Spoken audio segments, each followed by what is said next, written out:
Well, hello everyone, and welcome to Brivia's monthly webinar, where today we'll be talking about the timely topic of retention. My name is Steve Smith, and I'm the Vice President of Market Development with Brivia. If this is your first time being on a Brivia webinar, you may be asking yourself, like, what does Brivia do? And we try to explain it simply as we work with organizations and their leaders to make healthier workplaces and to make more meaningful workplaces. And we do that by focusing in on culture, engagement, and leadership. We're really good at what we do because we understand human behavior. So today's topic is going to be on retention. Like I said, it's quite timely, and it's going to be something that you find almost every time you open up LinkedIn or you open up a newspaper. You'll see someone talking about or hear someone talking about this topic. So today's speaker is a good friend of mine, my colleague at Brivia, a co-founder of Brivia, and Brivia's Vice President of Operations, Chris Downey. Chris has over 20 years of experience in organizational development and is passionate about helping people find meaning at work. So Chris, I'm going to let you turn on your screen here. And just so you know, Chris, we've had a lot of questions submitted on this topic. So once you're done, I will ask you a couple of the questions that came in on this topic. Excellent. Thank you, Steve. Yeah, and that'd be great to hear some of those questions, and I'll answer what I can. And for those of you that are joining, thank you for taking time to watch this webinar. I'm excited to be here to share with you the fact that you don't have a retention problem. And my bet is that some of you are saying, yeah, right, Chris, we absolutely do have a retention problem. And while we had a little bit of fun with the title for this webinar, we really view it as, well, retention is an issue, particularly as of late. We don't actually view it as the root problem. We believe the problem to actually be something deeper. And until we address that, retention will continue to be an issue for us. So I'm hoping today in our time together to talk about what we believe is really the root cause of what's causing these retention issues, and hopefully give you some insights as far as how to address that root cause, and hopefully reduce the impact of the retention challenges that we currently have. So that's what we're going to get into. But before we do, what I'd like to do, I want to share a story with you about two employees. Okay, so I want to share a story about, I want to introduce you to Sarah and Ben. Now, Sarah and Ben are both business analysts. They work for the same organization, and they're very good at their jobs. They're performing well. Their manager would probably rank them as high performers. They enjoy the work. They're getting along well with their peers. Overall, their manager is quite pleased with their performance. So on the surface, they look very similar as employees. Now, physically, they might look a little bit different, but as far as their performance, they look very, very similar. Now, the organization that they're working for has undergone some recent change. And they're transforming not only kind of what they do, but how they do it. And it's caused a little bit of uncertainty in both, in a number of employees, but in Sarah and Ben in particular. Now, and it's caused them to really stop to think about their future with the organization and where they land. Now, in putting this thought into it now, Sarah or Ben has decided not to leave. So both are still at the organization. Now, Ben has decided not to leave. Now, Sarah, on the other hand, is not only intent to stay, Sarah has a desire to stay.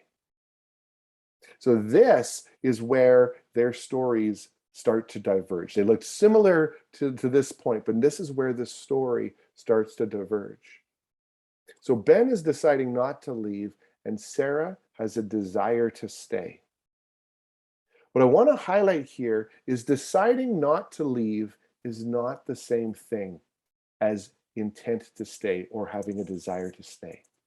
See, the reality is this, that when someone makes a decision to leave their job, very rarely is it a hasty decision and it's impulsive. Most often, when someone makes a decision to leave their job, the intent to leave starts much, much earlier. In fact, I would say about 9 months earlier, and sometimes even years earlier, the intent to leave begins. So this is the question. What's the difference between Sarah, who has a desire to stay, and Ben, who has an intent to leave? What's the difference between these two? This is where these stories really start to diverge. So before we answer that question, I want to go back to what all humans need. Now, for those of you that have watched our webinars before, you will be aware of what I'm about to share with you, or maybe you've participated in one of our training programs, be it virtually or in person. You will know these. And if this is the first time taking in a Brivia event, this is really important because this is foundational. See, the keys to optimal performance, and what I mean by optimal performance is not just work performance. I'm saying just human performance. In order for humans to be our best and to stay at our best, we need to be experiencing three things. And we refer to these as the three great states.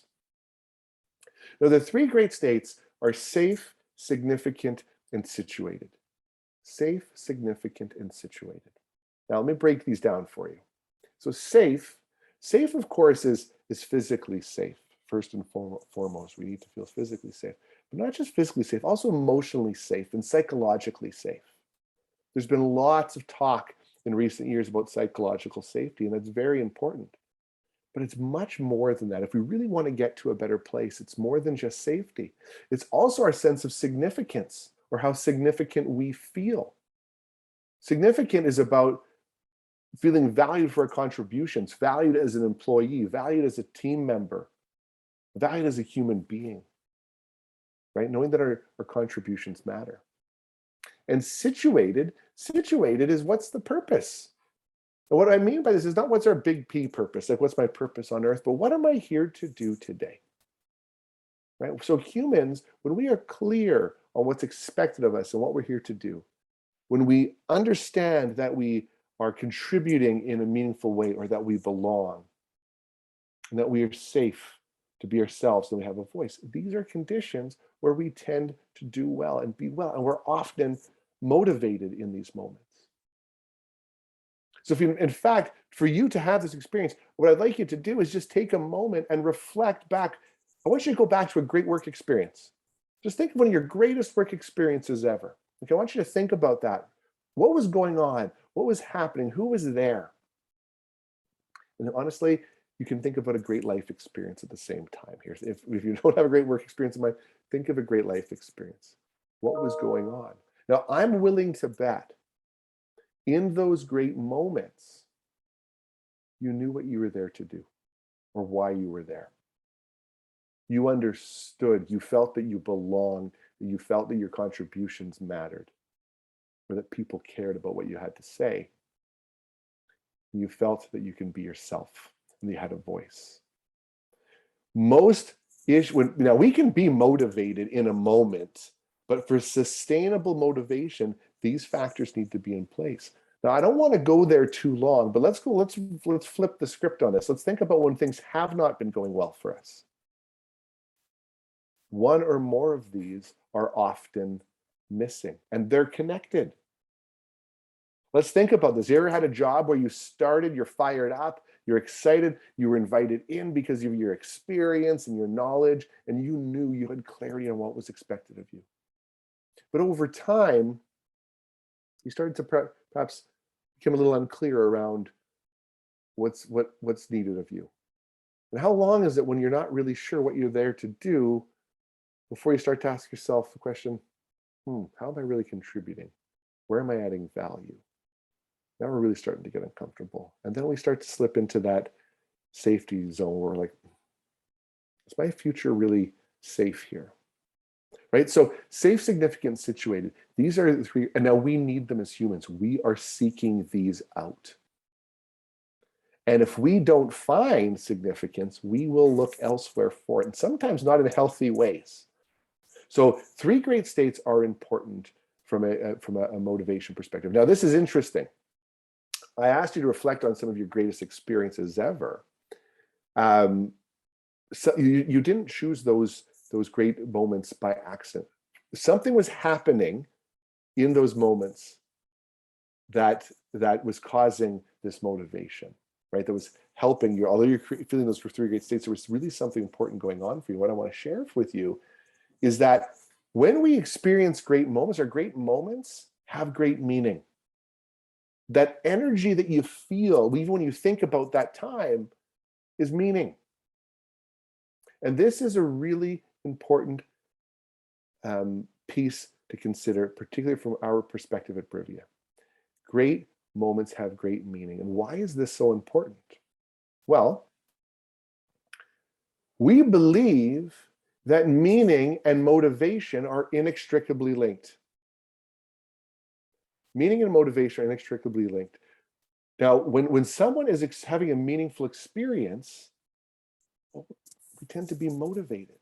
Now, you can be motivated and maybe not having a meaningful experience. You might be motivated in a moment. Maybe it's motivated to get out of here, or motivated at a point in time. So you can be motivated, but not be experiencing meaning. But it's very rare that you would be experiencing meaning and not be motivated. Well, this is so important because meaning and motivation, well, that's the pathway to some very important things. When people experience meaning and are motivated, well, we have increased levels of engagement and performance, and that's good for our organizations. But it also increases our ability to be resilient and have increased mental and emotional well-being. See, meaning is the root of so many good things, and this is paramount. So I want to stick with that our great moments have great meaning, and when we are experiencing meaning, we're motivated. So let's now look at retention and why we say it's not the problem. As I mentioned at the beginning, retention is a challenge, but the reality, I'll even use the word problem now. I'll give you that. Retention, though, is a presenting problem. And what I mean by a presenting problem is it's the result of a deeper rooted issue. The problem itself, so we don't believe that retention, the poor retention results you have right now, that's an output, that's a result. We don't believe retention is the problem. What we have is a meaning problem. So what we mean by this is not that meaning doesn't exist or the opportunity to have a meaningful experience doesn't exist, but whether or not it's accessed and connected is where the problem actually lies. See, from Brivia's perspective, the opportunity to have a meaningful experience is always present. But the only difference between whether you're having a meaningful experience or not is whether you're connected with what you find meaningful. So let's bring this now in to our friends Sarah and Ben, who are deciding not to leave or have this desire to stay. What's the difference? Well, Sarah, that's why I use the word desire to stay. She's fueled by something. She's connected to what's meaningful for her.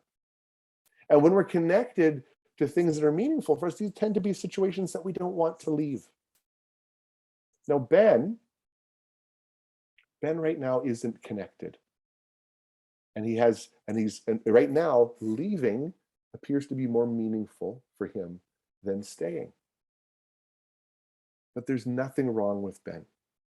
He's just not connected with what he finds meaningful right now in this environment. But the opportunity to experience meaning still exists with Ben. See, this is the challenge that we're facing with retention. We've been focusing on the wrong thing or things. See, we're often connecting with the person that is either left or is on their way out. And we're trying to find, what it might take for them to decide not to leave. This takes the form sometimes of a retention bonus or a stay, incentive. And those might be motivating in a moment, but that's not sustainable, right? What we need to find out is what is it that will drive their intent to stay or make them desire to stay. What's truly meaningful for them? And not just, see, this is it. Often we're asking these questions of those that have already either left the organization or decided to leave. An analogy that's a bit of a morbid one, but I think it fits here. At times, that's kind of like throwing a life preserver to somebody that's already drowned. It's not very helpful. We need to have that support much earlier on. When that desire to stay crosses over to that intent to leave, that's our opportunity. So what we need to do is learn what's truly meaningful for them, but not just them. What about those that remain? What about those that remain? We need to learn what's meaningful for them so we can be responsive to their needs, to keep them engaged, to keep them focused, as opposed to having to react at the point of exit or react to the action. You know, we always do this. For those of us that have spent years in HR, we do a lot of exit interviews. And I'm not saying that there's some value in those, but we really want to start doing some stay interviews for the people that are there. What is going on for them? And how can we ensure that they experience meaning? So let's bring this back again. Our greatest moments have greatest meaning, and meaning is the pathway to higher engagement, higher performance, more resilience, overall better well-being, at least in the context of work. So the question becomes, well, how do we ensure? So if we're aligned on the fact that the three great states are important and that meaning is the pathway to an experience where someone would have a desire to stay, how do we ensure that we create that for employees? Because I'm sure many of you want to, but aren't necessarily sure how. So let's dive into this. From our perspective, there are two critical elements at play here when we think about creating a meaningful work experience for our employees. And they're very important. I don't want to ignore one for the other. So I want to think about our systems and our leadership as these two critical elements. And so what we mean by system or systems is the systems under which we operate. The systems under which we operate. So that could be how we set goals, how we manage performance, how we make decisions, our recognition and rewards, how we hire, even how we run meetings. These are our systems I'm talking about. Then, of course, there's the leaders and leadership, and both play a vital role in creating a meaningful experience. Let's start with systems to begin with. Now, I want to be clear about this. Systems don't create meaning. The system's not going to create meaning. But what your systems can do is contribute to creating the conditions where a meaningful experience can be had, right? The systems can contribute to creating those three great states. So it's important. Now, I know some of you that are online here might not be responsible for the systems at which you play. You might be contributors within them. Some of you might be responsible for your systems, even one or a couple of them. I want you to really think about this. The systems that you operate in, do they provide support for the people that are operating within those systems? Do they provide the support that's necessary? Do they ensure clarity around what's expected, around what to do, where to go, whatever that might be? Do they ensure clarity? Do they create or at least contribute to a sense of safety? In the simplest terms, do your systems promote and support the three great states, or do they compromise the three great states? As I mentioned, some of you that are online watching this that are responsible for it, there's a simple test. Take those three great states, overlay them against any system, and it'll come clear to you very quickly. Does this create or does it compromise those three great states? If it compromises them, then it makes it more challenging to create meaning. Now, I'm not saying it's not possible. So if you're responsible for systems, we want to make sure that our systems, to the extent possible, are promoting and supporting the three great states. But as I mentioned, many of you that are watching this aren't responsible for the systems in which you operate. The role of the leader is the most critical role. One of one of the things we say at Brivia is all roads lead to leadership. Steve mentioned at the beginning that we are a leadership-focused company, leadership, engagement, culture. We focus on leadership because of the impact that it has. Right? So the leader is the connection point between the human being, the employee, and the systems in which we operate. And leaders, an effective leader, recognizes the role that relationships play. And they want to approach the employees with respect and care and empathy. We need leaders that have the ability to connect to the employee, make connections to the employee experience. Not operate from our own assumptions about the employee experience, but actually connect to what's truly being experienced by the employee. We need what we call responsive leadership, or leaders that are equipped with responsive leadership skills. Those are those skills to be able to identify and respond to the needs of the people they're responsible for. We need to be creating safe and trusting relationships. And it really is the simplest way of putting it. We need leaders that can make it meaningful. Now, we've met hundreds and thousands of leaders, really, and I don't doubt there's lots that want to make it meaningful. But how do we make it meaningful? Right? A lot of people connect with those three great states and understand the idea of meaning, but how do we uncover what is truly meaningful for their employees? Well, see, leaders, remember before we mentioned the three great states. Well, let's think now about your employees as a force. And think about your organization as a source. So your employees are a force. Now, if as a leader, I actually want to go back for a moment here, just to go back to this point. As leaders, even if your systems don't create those three great states, as leaders, you can create the three great states in your relationship with your employees. So you are in 100% control whether or not they feel safe, significant, and situated in your relationship. You can contribute to that in the environment, but you can create the three great states in your relationship. And once you do, then your employees will give you access, if it's safe, if they feel that you care, and there's a point to this, to what's truly meaningful for them. So you need to create those three great states so you can access what's truly meaningful for them. So let's go back to this idea of employee as a force, the organization as a source. If you create those three great states, then you can start to, your employees will give you insight into what's meaningful for them. See, employees at the individual level, they have needs, they have values, they have goals, and they have strengths. And these things, we actually refer to those as core four. Every human has a core four, and these are potent sources of motivation. Individually, they're sources of motivation. When they're connected, they're super potent sources of motivation.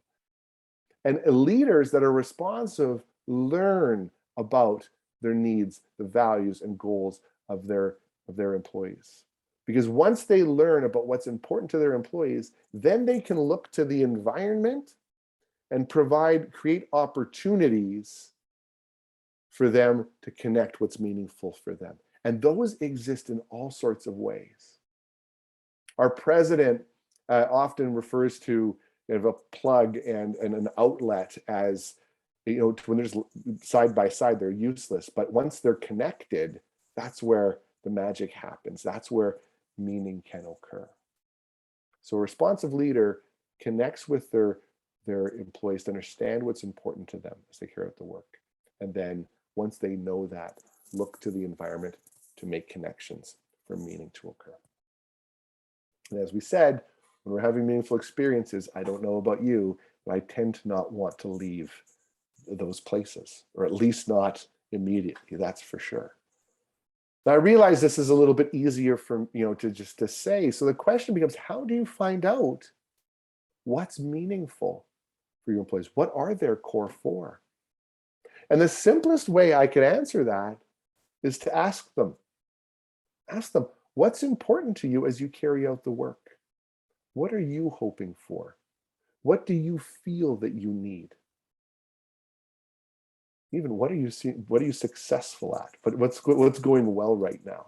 So asking people not in the heat of the moment, but when you have an opportunity to learn about them. We are giving away signs of our core at all times. If we're listening for it, we can get tuned into their experience. But we want to help you out with this. We want to help you out with this. In fact, we want to make this easy for you. So we actually have developed a tool, and this is something we're going to give you for free, by the way. We have a tool called the Key Performance Motivator Scale, and it was developed to expedite exactly what we're talking about today. Expedite learning about what people find meaningful, what are their key motivators. So Steve will put up at the end a link, or there'll be a link associated with this webinar where you can access and download this tool for free. I said there's no charge for it. And it's actually it's a series of questions where you're going to ask your employees what's important to them as they carry this out. And you can use this for your own reflection. You can use this for a one-on-one with your employees, or you can use this at a team level. And it's not just the scale itself. There's also a guide that helps you walk through how to have the conversation and things to consider. So it's a really powerful tool that focuses on just that. What do people find motivating? Now, I will tell you, when I first filled this out, I did my first Key Performance Motivator Scale a number of years ago when I had actually brought Steve DeGroot into the organization I was working at the time to provide some training. And we did the Key Performance Motivator Scale just before a break. And I remember very well that I marked a few things that I felt to be important motivators for me. And I went and had a coffee, and I was reflecting on my answers. And I realized when I came back that what I had put down actually wasn't all that motivating. So I reflected on it again and made a change. Now, this was really interesting for me. This was a big breakthrough. One of the things I put down as an important motivator was a task of interest. I needed to be interested in the task in order to be motivated. But when I was reflecting on it, I realized what's most important to me are two key things: relationships, like making a connection, and collaboration. And when I reflect on my career, the times when I've done my best, when those three great states have been at play, I've been collaborating and I've been connecting. I actually don't care what it is I'm doing if I get to do those two things. That was a huge thing for me to learn about myself. So I could then place myself in situations where I can do that. And now, had my leader at the time known that about me, think about what they could have done to have created meaningful experiences for me, knowing just those two things.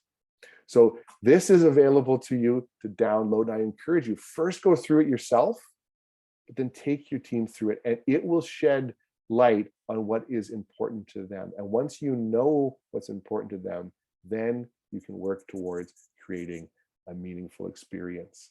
So this is it. As leaders, this issue of retention. You know, I mentioned before, Sarah and Ben, they look the same performance-wise, but the reality is they're very different in that moment. But if their leader is equipped to be responsive, then they would know that. But if they're not, then they're just looking at them as if they're the same and just hoping one of them doesn't decide to leave. Once we learn about what is meaningful for our employees, then we can ideally not catch them at the point when they're made a decision to leave. If they are struggling, and some do, we all do, and they're crossing over from that desire to stay, and that the intent to leave is starting to kind of infiltrate, then we can learn about what they're experiencing, provide the support that they need in order to make it meaningful so they go back to that desire to stay. Or if leaving is the right decision, then at least we can help them get there. So remember, our great moments have great meaning. And meaning is the pathway to those elevated levels of engagement, of performance. So we want to make sure as leaders, we are connecting with what is truly meaningful for our employees. So here, Steve had mentioned there was going to be a few questions, so I want to make sure I leave a couple minutes for questions here. But I want to just share a few closing thoughts with you before I do open it up to questions. And the first is this: are your systems creating or compromising the three great states? It's a very simple test. Just take those three great states and overlay them against your systems. And if they are compromising those three great states, it's going to be a bit of a challenge. If you are an influencer, if you can change your system, do. But if you can't, that's okay. Many of you are working in systems where your three great states are compromised. Do you know what's meaningful for your employees as they carry out the work? Do you know what's meaningful for them? And the first thing you do is, if you don't, is to ask them. At Brivia, by the way, we have solutions for us. We can help you assess the overall level of meaning organizational wide. We can do a dive into your systems to see if they're creating or removing or taking away the three great states. But you don't need us to get that started. And the last thing is, are your leaders equipped to be responsive to the needs of your employees? First, identify needs. Your employees don't even know them, to be truthful. But a leader that is well trained in a responsive approach can help employees make sense of what they need so they can get to a better track. So again, these are all things that you can do on your own. But of course, we are here to help you with any or all of those at Brivia, so you can truly make things meaningful for your employees. And hopefully the retention challenge isn't quite as challenging as it has been, and at very least is less of a surprise for us. So Steve, I think you had mentioned there was a couple of questions that you wanted to work in here. Yeah. Hear them. Yeah, Chris, the first one was just around what's the best methodology to find out employees' meaning? Like, you covered the key performance motivator scale. What are some things that don't work so well that maybe a company should avoid in doing this? Yeah, I've heard this question before, and it's kind of, sometimes you go to a survey, and I think I'd say the best approach is actually to have conversations, to ask the employees what's important to them at multiple levels. I mean, it starts at the point of hire.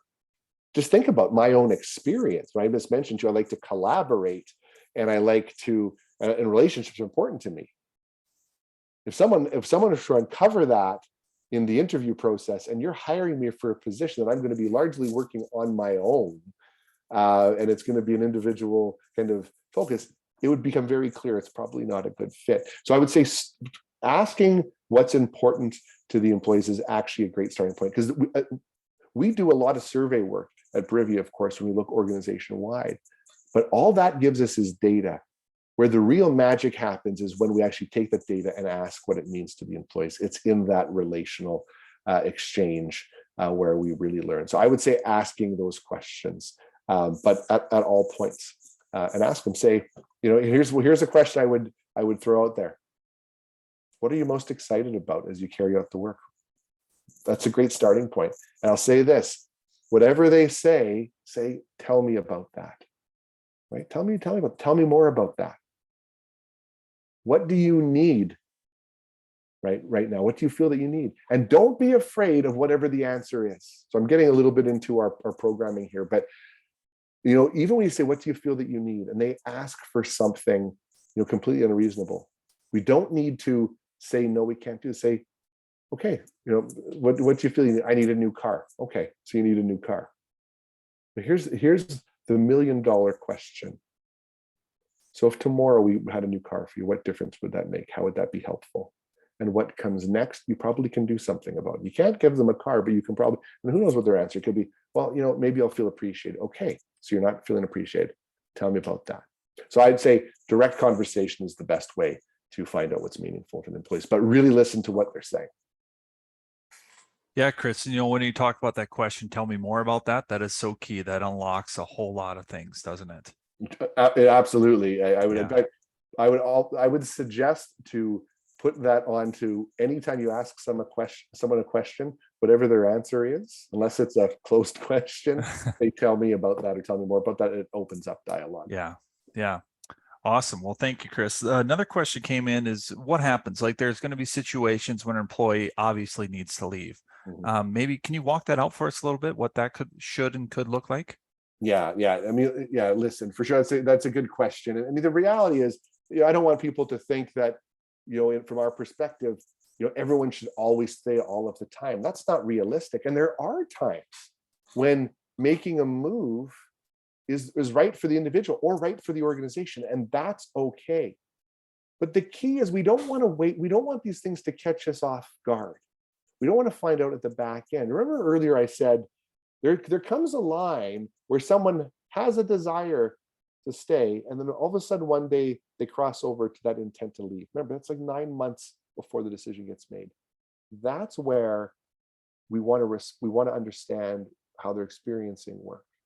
And maybe we do uncover, maybe there is something, maybe it is more meaningful for them to go elsewhere. Maybe there's something that the organization just can't provide for them. That's okay. So as a leader, we want to learn about that and say, okay, I see where you need to go. Let us help you get there.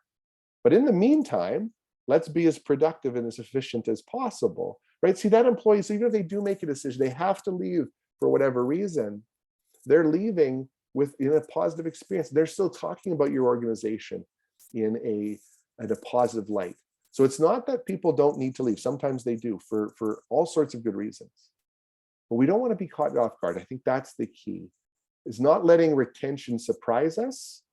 We can actually predict it and respond to that. And that's okay. Sometimes people move on, and that's absolutely fine. But we don't want them not to feel like they can engage with us as their leaders or their organizations. Okay, well, Chris, thank you for answering that. There's no other questions. So I'm going to wrap this up. On behalf of Brivia, we'd like to thank all of you for watching today's recording. If you look in the notes on YouTube, you'll be able to find a link to the Key Performance Motivator scale. And also, just in the future, we do these webinars the third Thursday of every single month. So you can find out more information by visiting briviaconsulting.com or check us out on LinkedIn on our company page as well. So thank you again for joining us, and we wish you a very great day. Thank you.